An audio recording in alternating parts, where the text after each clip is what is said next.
যারা জুলাইকে মুছতে চায় তাদেরকে ইতিহাস থেকে মুছে দিতে হবে।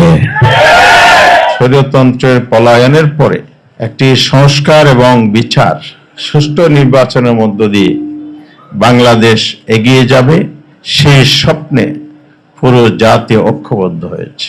এই সকল স্বপ্ন বৃথা যাবে যদি এই কাগজি সংস্কারের পরিবর্তে বাস্তব সংস্কার না হয়।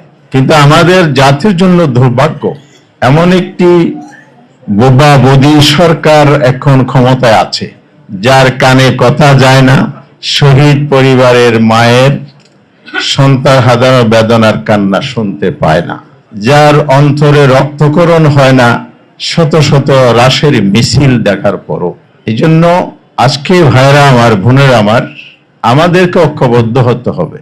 এই জুলাইকে ধারণ করে এগিয়ে যাওয়া, যারা জুলাইকে মুছতে চায় তাদেরকে ইতিহাস থেকে মুছে দিতে হবে।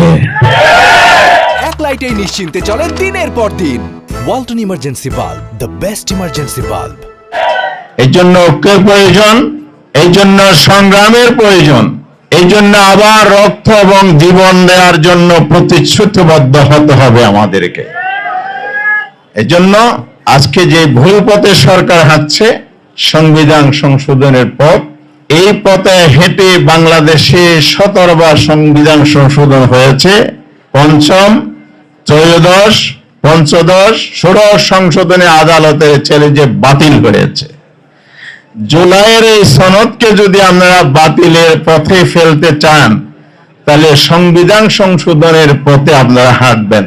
আর যদি জুলাইকে বাঁচিয়ে রেখে দেশকে এগিয়ে নিতে চান সংস্কারের মাধ্যমে, তাহলে এই কমিটি বাতিল করেন, সংস্কার পরিষদ গঠন করে বাংলাদেশকে নিয়ে যাওয়ার জন্য টেকসই একটি সংবিধান সংস্কার পথে আপনারা অগ্রসর হন। আমরা 11 দল বাংলাদেশ জামাত ইসলামের নেতৃত্বে ইনশাআল্লাহ কেয়ারটেকার সরকার যেভাবে 96 সালে বাস্তবায়ন করেছিলাম, এই জুলাই সনদ বাস্তবায়ন করা হবে। অভিষ্ট লক্ষ্যে না পৌঁছা পর্যন্ত আন্দোলন অব্যাহত থাকবে।